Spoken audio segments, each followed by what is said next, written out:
Sir, पहले ये आगाह कीजिएगा कि कहा जा रहा था कि सिफारती मेज पर आया जाए, बैठकर बात की जाए। अब बैठकर बात तो नहीं की गई, जिसकी अफगानिस्तान को एक भारी जो है वो रकम चुकाना पड़ रही है। बहुत शुक्रिया आपको आपकी पूरी टीम को, आपके देखने वालों को, सबको सलाम। देखें, बातचीत का सिलसिला तो पाकिस्तान ने काफी अरसे से शुरू किया हुआ था। बायलैटरल लेवल पे आपके गवर्नमेंट ऑफिशियल्स, आपके खुसूसी जी। एलची, इसके अलावा आपका जो कमांड था, उनकी फ्लैक्स मीटिंग्स होती रही। इवन आपकी जो मजहबी और सियासी शख्सियात हैं, उनके दौरे होते रहे।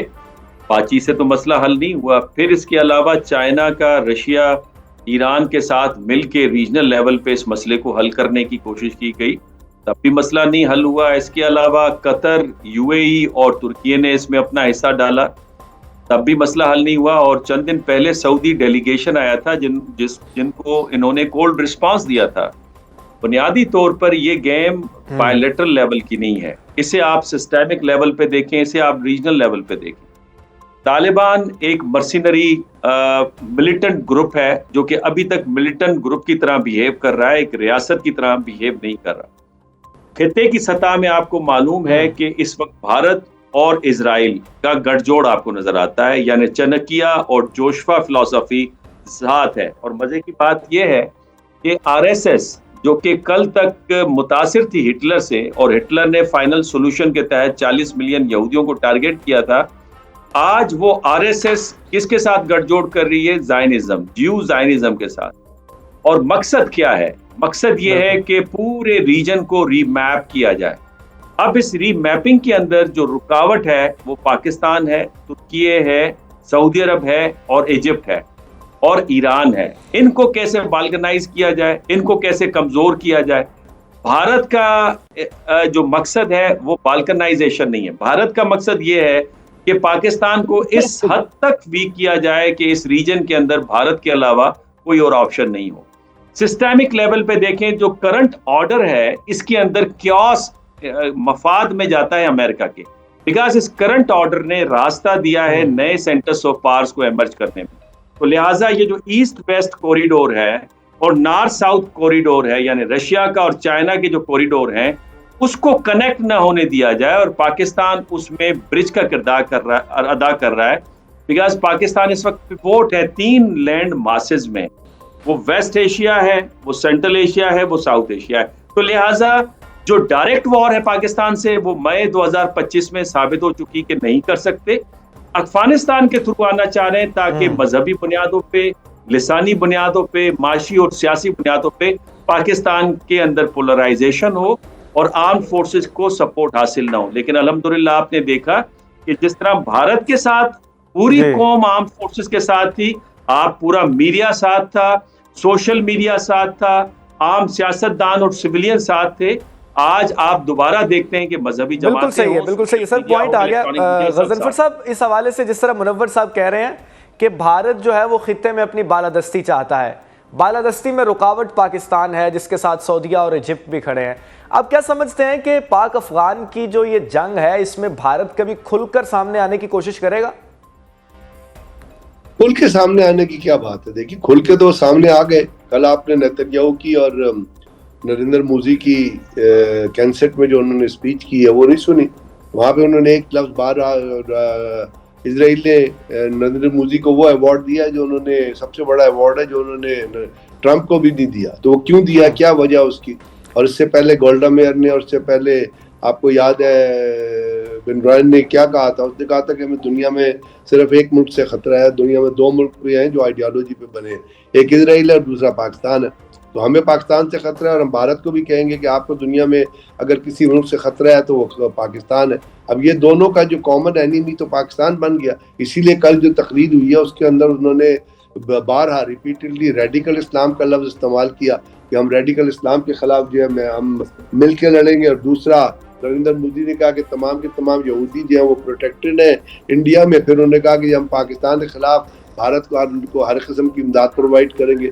$8.6 बिलियन की डिफेंस डील का तस्करा हो रहा है, जिसके तहत बहुत सारी latest equipment, drone technology, other technology, even जो कह रहे हैं कि जो आयरन डोम है वो सिस्टम उनको प्रोवाइड किया जाएगा। और उसके बाद भारत ने जब अपनी एम्बेसी खोली थी, जो वहाँ पे खोली है, वहाँ पे इस वक्त बाकायदा एक मुसाद की टीम है, एक डायरेक्टर है, कोई 10 लोग हैं वो वहाँ मौजूद हैं, एक रॉ की टीम है, उनके भी एक पूरी का पूरा डिटैचमेंट है जो मौजूद है एम्बेसी के अंदर। और उसके साथ साथ इंडियन आर्मी की एक टीम वहाँ पे आई हुई है, क्योंकि इन्होंने जो बलूचिस्तान के अंदर जितना ऑपरेशन हुआ था वो सारे का सारा उसके अंदर मिलिट्री एलिमेंट था जिससे उसको प्लान किया था। तो इंडिया तो खुल के सामने आ गया। जब एपीएस पे हमला हुआ था उस वक्त जो एपीएस पे जो हमला लोग कर रहे थे वो जिस चीज से शख्स से बात कर रहे थे, इंडियन एम्बेसी में क्या नाम था उसका, सी अंगारे, अंगारे का रिलेशन किससे था, अजीत कुमार डेविल से था, और वो उसी वक्त सामने आ गया था। अगर आज भी हम सोचे कि भारत खुल के कब सामने आएगा तो ये तो फिर बड़ी अपसेट सी बात होगी ना।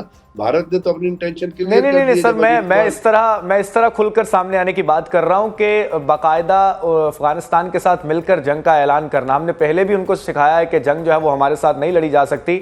मैं इस तरह कह रहा हूं कि हमारी अफगानिस्तान के साथ जंग जारी है, इस जंग में वो खुलकर जिस तरह वो सिंदूर या ऑपरेशन किसी और का ऐलान कर देता है तो वो उससे अजीत कुमार डेविल ने बहुत अरसे पहले कह दिया था कि पाकिस्तान के अंदर जितने ग्रुप लड़ रहे हैं, जो उनका नेशनल सिक्योरिटी एडवाइजर है, वो किसी भी तरीके से जो है वो रिलीजियसली मोटिवेटेड नहीं है, वो मर्सेनरीज है, हम उनको पैसे देंगे लड़ाएंगे। अब जंग के दो ही तरीके होते हैं ना, अगर आपने किसी प्रॉक्सी के जरिए या किसी और मुल्क के जरिए लड़ाना है, या उसको हथियार दे सकते हैं या पैसे दे सकते हैं।